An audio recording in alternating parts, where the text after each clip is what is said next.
Hello friend, আমি সবিতা তোমার সঙ্গে রয়েছি। তোমরা সবাই কেমন আছো? আশা রাখি সবাই খুব ভালো আছো, সুস্থ আছো। আর আমি কিন্তু খুব ভালো আছি। তো সকাল সকাল চলে এলাম একটা ছোট্ট নিউ ব্লগ ভিডিও নিয়ে। তো চলো তোমরা কন্টিনিউ থাকো। আর যদি ভিডিওটা ভালো লাগে অবশ্যই লাইক কমেন্ট শেয়ার, চ্যানেলটাকে সাবস্ক্রাইব করে দিও। তো আজকে আমি তোমাদেরকে একটা জিনিস দেখাবো। তো কি জিনিস যদি তোমরা দেখতে চাও বা জানতে চাও, আমার ভিডিওটা কিন্তু ফার্স্ট থেকে লাস্ট অবধি দেখতে হবে।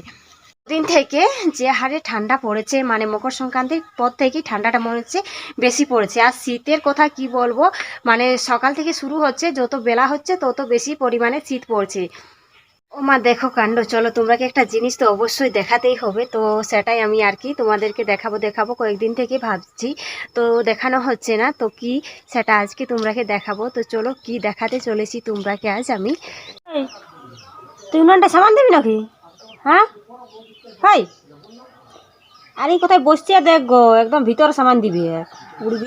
দেখো অবস্থা তাহলে কি হারে ঠান্ডা পড়েছে বলো। ছাগল রয়েছে আমাদের ঘরে অনেকগুলো। তো এই ছাগলটা হচ্ছে সব থেকে ছোট ছাগল।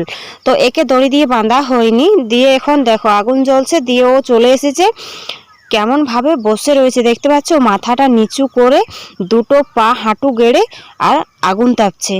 ঠান্ডার পরিমাণটা এতটাই বেশি রয়েছে যে ছাগল বাচ্চাও উনুন সালে এসে আগুন তাপছে। দেখো এরাকে তো ঠান্ডা লাগবে, কে আমরা এত কিছু পরে রয়েছি তবু আমাকে ঠান্ডা লাগছে। আর এরা তো একদম খালি গায়ে। তো কি বলবো বলো, দেখলে কি ব্যাপারটা। তো ঠান্ডাটা এতটাই বেশি পড়েছে, আমি কিছুদিন থেকে লক্ষ্য করছি, মানে এই পৌষ সংক্রান্তির পর থেকে যদি উনুন জ্বালছি আমরা, তো ছাগল বাচ্চাটা চলে যাচ্ছে উনুনের সালে। তো ও আগুন তাপতে যাচ্ছে, আর এতটাই ঠান্ডা লাগছে। হয়তো ঠান্ডা লাগলে আমরা কি করি, সোয়েটার জ্যাকেট যেটা আছে আমরা পরে নিই। আর ওদের তো আর ওইসব নেই, তাই আর কি ওরা দেখতে পাচ্ছে যে এখানে আগুন আছে, তো আমি একটু যাই, গিয়ে পরে আগুন তাপি। তো ছাগল বাচ্চাটা ওই কাজটাই করছে। আমরা সকালবেলা যখনই আগুনটা ধরাই তখনই ছাগল বাচ্চাটা চলে যায় আগুন তাপার জন্য। তো ও হচ্ছে ঘরের ছোট্ট ছাগল বাচ্চা, আরও আছে 4-5টা আছে, ওরা অনেক বড় বড় রয়েছে। তো ওরা দড়িতে বাঁধা থাকে, ওরা তো আর যেতে পারে না বাঁধা থাকার জন্য আর কি। আর ওকে বাঁধানো হয় না দড়িতে, দিয়ে পরে ও ছাড়া থাকে, তাই চলে যায় উনুন সালে আগুন তাপতে। তো বলো কি পরিমাণে ঠান্ডা পড়েছে। ওই যে কুয়াশ পড়ছে না, সকাল থেকে কুয়াশ পড়ছে সারাটা দিন, ওই জন্য হয়তো ঠান্ডাটা আরও বেশি রয়েছে। সারাটা দিন ঠান্ডা থাকছে। রোদের তো এই কিছুদিন থেকে মুখ দেখা যাচ্ছে না। হ্যাঁ 3-4 দিন হয়ে গেল পৌষ সংক্রান্তির দিন রোদ দিয়েছে, তারপর দিন অল্প করে রোদ দিয়েছে, তারপরের থেকে তার রোদেই নেই। আজকে 4-5 দিন হয়ে গেল মনে হচ্ছে রোদ নেই।